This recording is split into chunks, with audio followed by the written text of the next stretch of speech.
Well, joining me now to discuss the conflict in Israel and Gaza is a TV host and satirist, Bassem Youssef. Bassem, it's great to have you back on the programme. I wish it was under different circumstances. First of all, what is your reaction to what happened on October the 7th? Oh, it was terrible, of course. I mean, we kind of get our news kind of also secondhand because, you know, my wife's family, they live in Gaza. They have cousins and uncles there, and their house also was bombed. We haven't been able to communicate with them for the past 3 days. Communication are lost. So we don't know actually what is the, how are they doing, but, you know, we're used to that. I mean, it's just like, it's very repetitive. We're used to that. We're used to them being bombed every time and moving from one place to the other. You know, it's just like those Palestinians, they're very dramatic. Israel killing us. But they never die. I mean, they always come back. You know, they're very difficult to kill, very difficult people to kill. I know because I'm married to one. I tried many times, couldn't kill her. I mean, there's a dark humour there, and I understand why. Because no, it's not dark humour. I try to get to her every time, but she uses our kids as human shields. I can never take her out.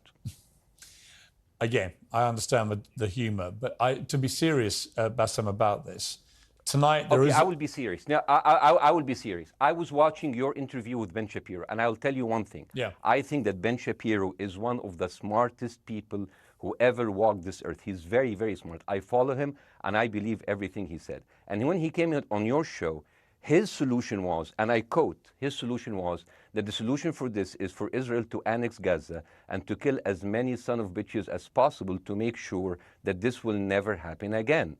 And anyone who called for a ceasefire will be a terrorist sympathizer. So God forbid, I don't want to be labeled as a terrorist sympathizer. So I agree with Ben Shapiro. I think we should kill as many son of bitches as possible. Well, let me, so okay, far, but Bassem, let me... so far, 3,500 people were killed, including 5,000 son of bitches in the bombing of the Baptist hospital as we speak right now. 1/3 of those 3,500 were children. So my question to Ben Shapiro is, how many more son of bitches do we need to kill so Ben Shapiro is happy? Okay, because it changes Bassem, from 1 year. It changes from one. I'm sorry that.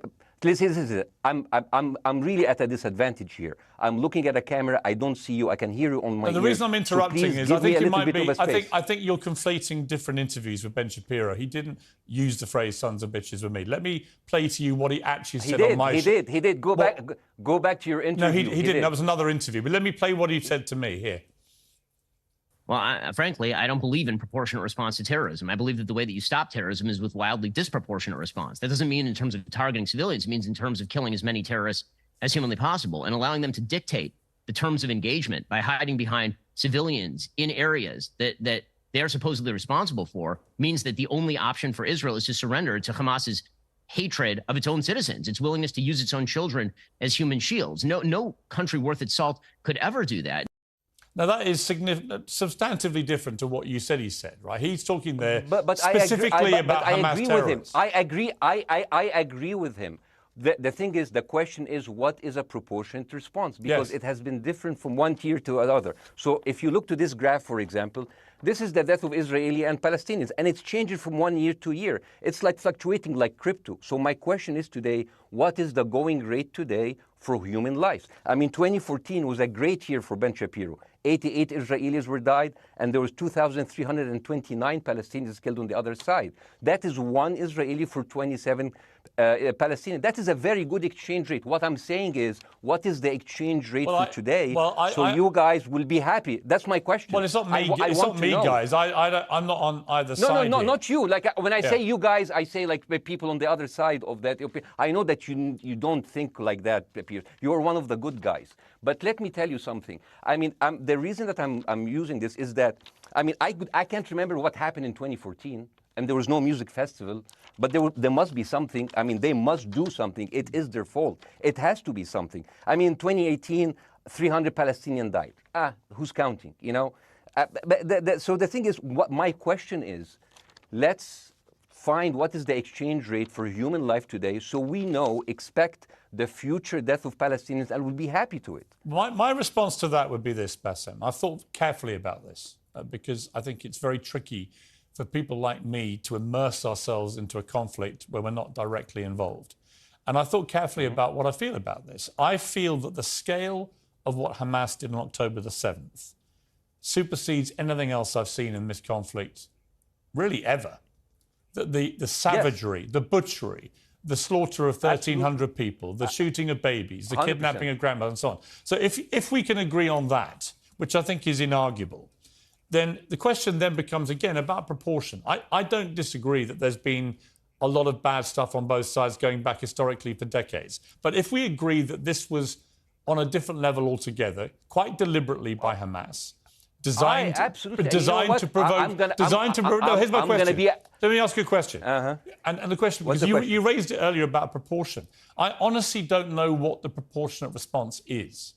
I honestly don't. I don't. I've been watching the airstrikes this week thinking... So what's your question? Well, I would ask you, if you were Israel, what would you... If I was Israel? If you were Israel and that had happened to you, what would you think would be the appropriate way for the country to respond? I would do exactly like Israel did, kill as many people as possible since the world is letting me do it. I mean, I can do it because I can, you know. But the thing is, you know what, I agree with you. And you know what, I'm going to be even ahead of you because I see the question coming. Do you condemn Hamas for the atrocity? Yes, I condemn Hamas. I condemn Hamas. I condemn Hamas is the source of all evil. They're a reason for everything. And you know what, let's for a minute imagine a world without Hamas. Right. What will this world look like? Let's give this word a name, and let's name this word the West Bank. Hamas has absolutely no control in the West Bank, and since the beginning of this year, only through August, 37 Palestinian kids were killed. No music festival, no paragliding, no Hamas. Since the occupation of the West Bank, 7,000 Palestinians were killed. No music festival, no paragliding, no Hamas. I can go on and on and on and on. No, but you don't need to, because in a way you're preaching to the choir. I've followed this crisis. Oh no, you're not preaching. So the thing is, like, in the sense that I know that what you're saying has validity. Of course, Piers. By the way, Piers. I am at a disadvantage here. I can hear you. I cannot see you. I am in a claustrophobic room, and so please cut me some slack and don't interrupt me and interrupt my points. Sure. So, because this has to be fair. Understand. Because if you want to only hear your opinion, I can just condemn Hamas and go home. I can do that. So, do you want to do that, or do you have a much more nuanced conversation? No, I absolutely want to have a nuanced conversation. I wasn't aware I was interrupting you. I thought I was letting you speak. Amazing. So let's. I mean, I would say I really applaud Israel for doing one thing that no military force in the world does. Because I heard Ben Shapiro and I heard Ron DeSantis, and they said Israel is the only military force in the world that warns civilians before bombing them. I mean, how fucking cute. That is so nice of them. Because with this logic, if Russian troops started warning Ukrainians before bombing their houses, we're cool with Putin, right? I mean, okay, Habibi, you have warned them, go invade. It's fine. You have done your job.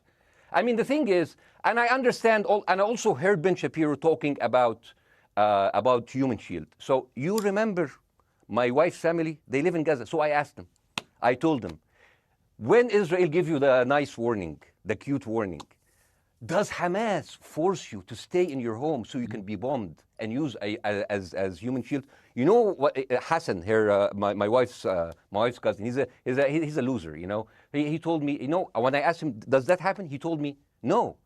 The lying son of a bitch lied to me. I told him, you don't understand. Ben Shapiro and Ron DeSantis keep saying that Israel warned you and Hamas asked you to stay put. So I told you, he's a loser. He never kept a job. He even failed in all of the interviews to become like a human shield. I would believe Ben Shapiro. Let me ask you this, Bassem. So let's go with that. No. Let me ask you At some point, I must be able to ask you questions.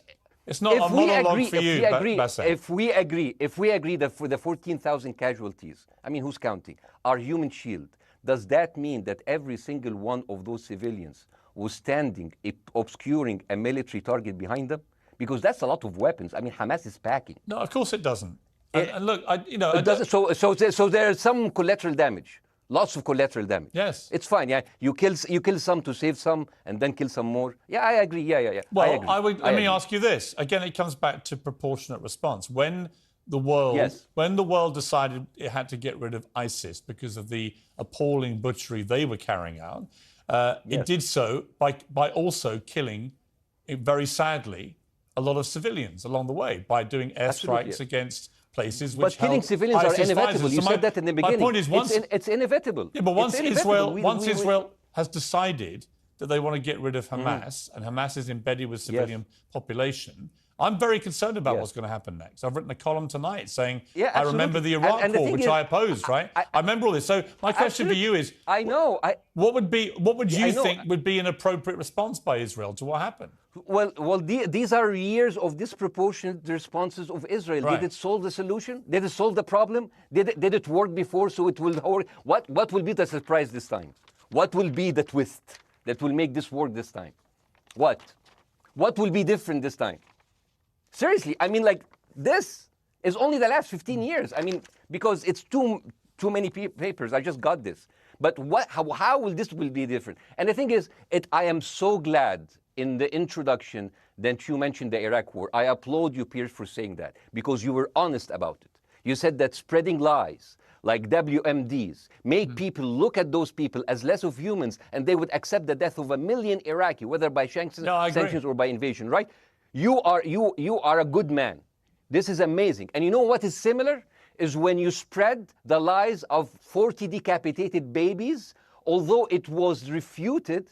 So what happens when people hear that, killing babies is horrible. But when you say decapitated 40 babies, you are planting a certain image with a certain trigger in people's mind. Who has said that?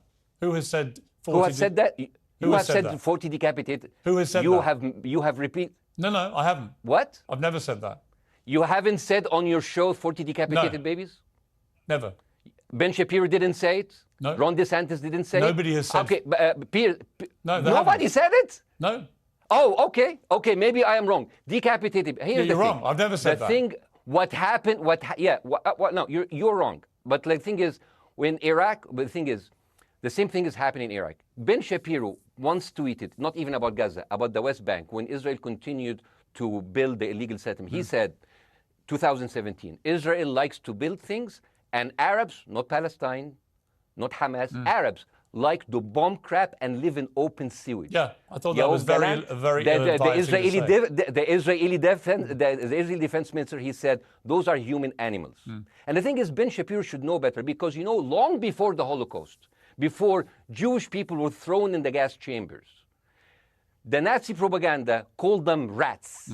Now, as a human being, I will never accept that another human being being thrown into a gas chamber, but a rat, kill 10, kill 1,000, 3,500. They are son of a bitch. They are human animals who live in open sewage and decapitate babies. And because of that propaganda, Mr. Morgan, that guy in Illinois, the 71-years-old guy, he killed, stabbing the 6-year-old Palestinian kid in Illinois 26 times. And he used to play with him. They used to be friends. But he went in, marching into their apartment, stabbing his mother and killing him, shouting, all Muslims could die. Yeah. It took you 80 years to change one word from Jewish to Muslim. And then you transferred your guilt to us and took away our land. Bassem, let me ask you a question. That deal sucks, man. Let me ask you a question. How do we get from where we are now to peace? Well, first of all, you need to change the perception. Nikki Haley, the American presidential candidate, said, we are in Israel in this because it's a fight between good and evil. Now, if you already decided someone is good, he can do no evil. And if you decided someone is evil, it's good to kill them. Killing them is good. You see, and the thing is, it is not like something new. I mean, I look at history and I see, I'm sorry to say this, but Westerners has always dealt like this with indigenous people. You first treated them like savages, Native American, First Nation, Aboriginal. They're savages. Kill all the savages. And then when they're almost extinct, you start feeling sorry for them, like animals. So maybe the solution is that we kill as many Palestinians as possible, so the few of them that remains do not bother you. And maybe Netanyahu, when he lives for another 100 years, he'll become a tree hugger. Let me just challenge you on this. And he will campaign for preserving the three Palestinians. You keep talking about Westerners like me. Okay, so let me return the favor, okay? Hamas is dedicated to the complete eradication of Jewish people. I am not the spokesman for Hamas. I'm not saying you are. Why do you keep... I'm not saying you are. I'm not their spokesman. You're talking to me. I fucking hate them. Bassem, fuck Hamas. Hamas. No, are you happy? You're missing my point. You're talking in a generalized way about people in the West who always talk about Arabs as savages. I don't. No. I'm talking about America. About I actually led the campaign. West, I led the media campaign in this country against the Iraq War. Okay, so I don't see. I don't see people in the Middle East as savages. You are one of the good ones. But what I would say is, I'm not talking about you. You're great. No, it's not about me being amazing. great. We love you. It's about the way Hamas behaved on October the 7th was like savages. Like a pack of savages. It was the worst atrocity against Jewish people since the Holocaust. There has to be, of course, there has to be a response. They should be eradicated. My question for you is, notwithstanding the history, Bassem, what is the proportionate response? But I don't know. But there's no Hamas in the West Bank, and they're still dying there. So what's your excuse? I don't have any excuse. Okay, what's your explanation? Sorry, my earpiece went down. Listen, I don't make any pretense that this hasn't been a massive problem between Palestine and Israel going back to the mid-40s. We all know this, right? Piers, listen. I'm not saying that you're making excuses, but if you are adopting a certain point of view, you have to at least defend it. I'm telling you, there is no Hamas in the West Bank. What is the excuse? Not your excuse. What is the excuse to kill those people? Well, listen, this question of proportionality is one that... No, answer my question. I've been answering your question. You answer mine. It's actually not my job to answer your questions. It's not. Okay, not your job. Not. I agree with you. I'm more interested in you, who has family in Gaza, who's an Egyptian in the Middle East, right? I'm more interested in what you have to say. Okay, I'm telling you. I think Hamas is the problem, okay? Right. Now, let's say Hamas is removed. Let's Hamas. I'm agreeing with everything. You want me to condemn Hamas? I will condemn Hamas, Hummus, Hassan, everybody. Guys, so wait. I can't hear you. The earpiece. Damn. Okay. Oops. Okay. Yeah. Okay. I do need help. I think. Okay. Just go back. Is he there? You go back. Can you hear me? Okay, go. Thank you, guys. Can you hear Bassem? Yeah, now I can hear you. Okay. So here's the thing. Can you hear? Okay. So Israel. Let's say, for example, Hamas ceased to exist. Okay? Do you hear me? Yes. Yeah? Hamas ceased to exist today. Now, right now, in Palestine, in West Bank and Gaza, 20% of Palestinians go through Israeli prison system, whether imprisonment, whether interrogation, whether torture.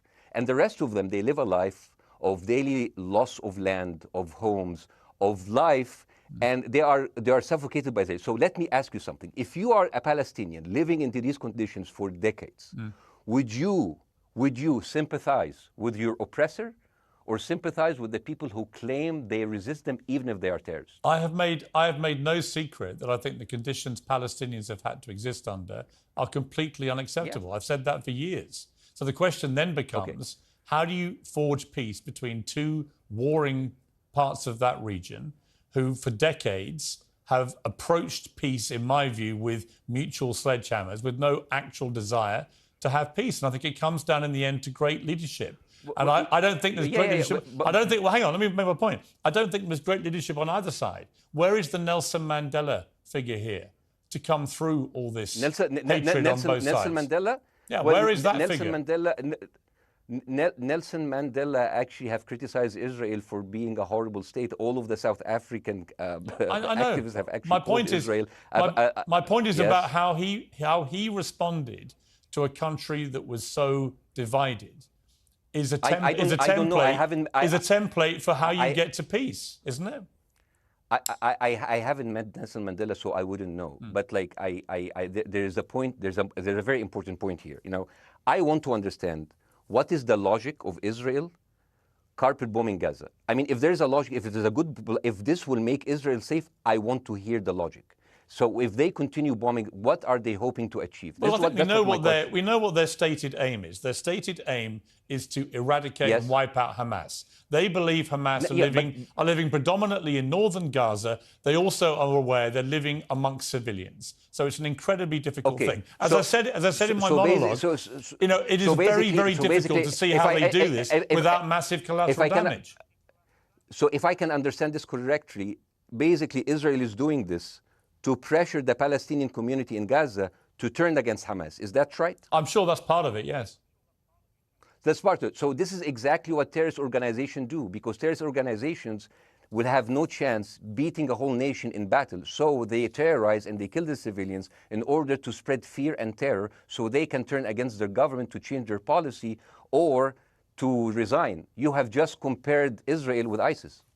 No, I haven't. I don't see any comparison between It's going to be the headlines tomorrow. Piers Morgan, Israel is ISIS. Only amongst people who weren't listening. The comparison, which is more apposite, is ISIS and Hamas. They are both nihilistic terror groups intent on killing as many Jewish people and others as they can possibly kill. And you can't get peace with people like that. Absolutely. You know what? I'm going to do something that nobody done on your television. You know what I'm going to do on your episode? I'm going to pretend that I'm an Israeli citizen. I'm going to put myself in the place of an Israeli settler in the kibbutz. And I want to speak to my Prime Minister, Benjamin Netanyahu. Mr. Benjamin Netanyahu, I have voted for you because you have promised us peace and prosperity and security. On the 7th of October, those son of bitches Hamas, they went into the fence that is regularly heavily guarded. Usually if there's like a dove that comes close to it, it will be shot. Those people went in and they went for 6 hours before IDF forces was deployed, killing our friends, our families, kidnapping our grandmothers and babies, and went in.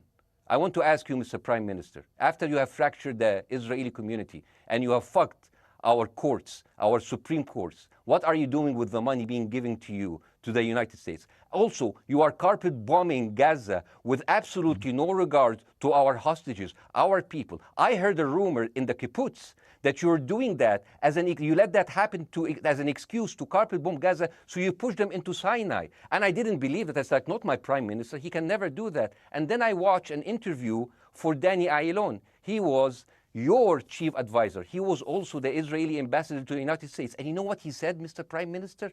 He said that the solution for those Palestinians is to go into a vast land of Sinai and live into tent cities temporarily, temporarily, wink wink, until we build Gaza again, and then we invite you back.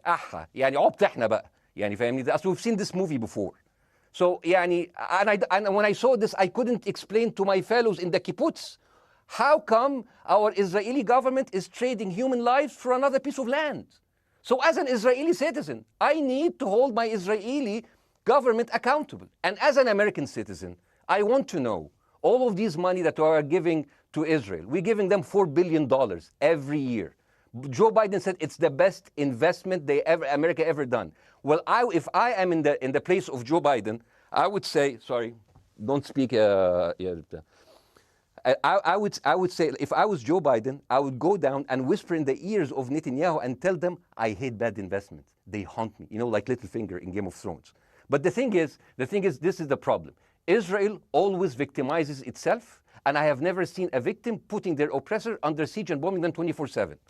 Israel wants you to believe that they are the victim. Dealing with Israel is so difficult. It's like being in a relationship with a narcissistic psychopath. He fucks you up, and then he makes you think it's your fault. All right, you look at Israel as Superman, but they're really Homelander. Wallahi, they are shooting fish in a barrel, and they are annoyed with the splashes. Bassem, I want to say two things. One, if you could just slightly manage your language. We are uncensored, but if you keep swearing, I'm very sorry. We have to apologise to viewers who may be offended by that. I apologize. But I understand passions run high, so let's not get too bogged down about the odd swear word. I apologize to the viewers. I apologize to the viewers for my language. My second question is this: after the sight of dead civilians. After the break, we have the managing director of the Daily Wire, which is Ben Shapiro's company. We were going to interview him on his own, but he's happy to come on and talk with you directly if you are prepared to stay. Well, of course, I can stay, but again, I am I am in a disadvantage, and I would like to have my space to respond. Okay, we'll come back after the break. Because here's the thing. There's Bassem, two things we've I want got to go to a before, break. all right? When we come back from the break, it'll be you and Jeremy Boring from the Daily Wire. I have news. We're taking a short break, Bassem. I'll be back. Welcome back to Uncensored. For more on the situation in Israel, I'm joined now by the CEO and co-founder of the Daily Wire, Ben Shapiro's partner, Jeremy Boring. Jeremy, thank you very much indeed for joining me. I'm sorry we demoted you earlier to mere MD. You are the CEO and co-founder. You know Ben Shapiro better than anyone, really. I did a big interview with Ben, obviously, the other night, which went around the world and has sparked a big reaction, including from our guest, Bassem Youssef, who's still with us. First of all, you've been listening to Bassem and what he's been saying. What's your response? Well, first of all, I make it a point not to speak for Ben Shapiro. He's got a 20 IQ points on me and speaks for a living professionally, so he's much better prepared to defend himself. But as his business partner, as his best friend, I do feel like I have to respond to the things that Bassem was just saying. First of all, the question of how many sons of bitches have to be killed in order to end this conflict, I suppose that the answer is as many of them as it takes. That doesn't mean that I or Ben or any decent person in their right mind is happy with the killing of civilians. I posted at the very beginning of this conflict that a woman or a child blown apart in Gaza is just as tragic as a Jewish baby killed in one of the settlements. That doesn't mean that Israel's actions and the actions of Hamas are morally equivalent.